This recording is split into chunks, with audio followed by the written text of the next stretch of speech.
Today's March 28, 2025. This is the third month of book review.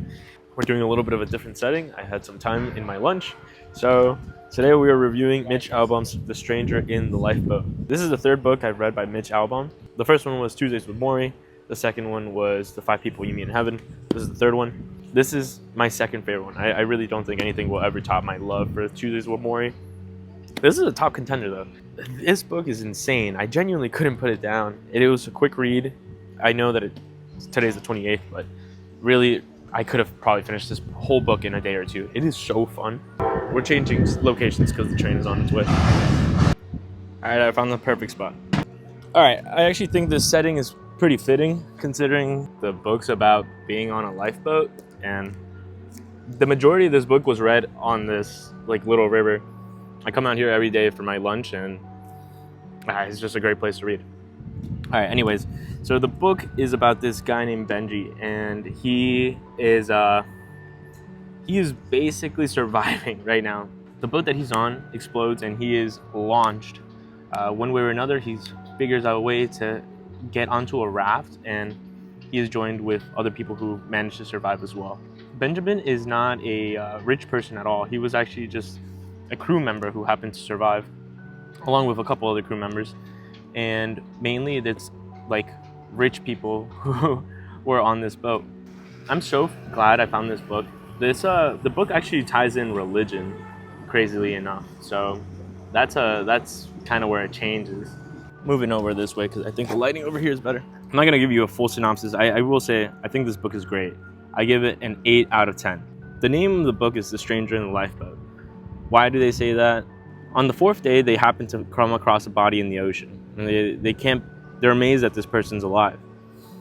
So they help this man over onto the boat, and they're like, who are you? Like, how'd you survive out here for days? How'd you survive just floating in the water? Like, sharks should have gotten you. You should have died from thirst or hunger. And the guy says, I'm the Lord. And they're like, what are you talking about? Like, this guy, they think he's crazy. He's like, how'd you get here? He's like, you called for me. So all the 11 people are like, you want me to believe that you are God and you look like just like a human? And he's like, yep, that's exactly what I want you to believe. The people who are now fighting for survival are now met with this man who claims to be the Lord. So they say, if you're the Lord, get us out of here. He's like, I'll help you, but I can't help you until you guys all believe I'm the Lord. So this creates a battle because there are some really, really poor people who just happen to be working on the boat, and the richest man in the world is on this life raft. It's a very big battle of pretentiousness, of lust, and many other sins and everything. I know I'm not describing this very well. I think the best thing I could do is just tell you, this book is great. It's a lot of fun to read. Half of the book is in the perspective of Benjamin, who is trying to survive, and then half of it is from the perspective of a police commissioner a year later when they actually happen to find the raft. So it's insane. It's a great book. It's a lot of fun. I hope you guys are going to be able to see the boats that are passing by here. Wait, one's about to pass by, so. God dang. What I wanted to get to is, this book is great. This book is a lot of fun, and I think it's divine timing. I didn't know what the book was about. I just simply saw the author and I knew I liked his books, so I figured, why not give it a try? Why do I think this book is interesting to me right now is because I also want to find religion. It's one of my goals for my 24 goals. So I really think that finding this book happens to be divine timing. What I want to say is the moral of the story is that things come in perfect time. You just have to believe in your own faith. So I'm doing that. I'm going to take this as a sign to start practicing that goal that I have to find religion and get close to God. And you know what? Perfect timing. So 8 out of 10. Recommend anyone to read any of Mitch Albom's books. At this point, I don't really know what else to recommend, but I do need a book to read for the month of April, and at least we got book reviewed. I know this is a little bit of a quicker video. I just don't want to really spoil the book.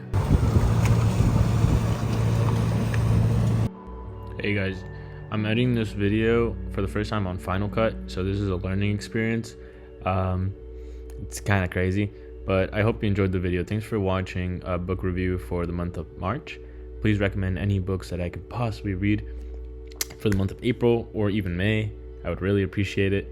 I personally think that what I'm going to be doing for the month of April is some sort of biography. I think that it will change up. Instead of reading fiction books, I think reading about someone's life, especially someone that I admire, would be great.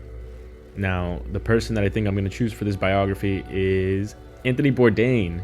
I heard that he has a biography written about him, and honestly, I've looked up to him my whole life and how he has an aspect of life.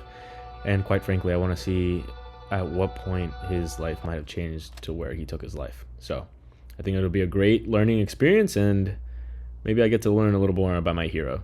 So see you in the month of April. Ah!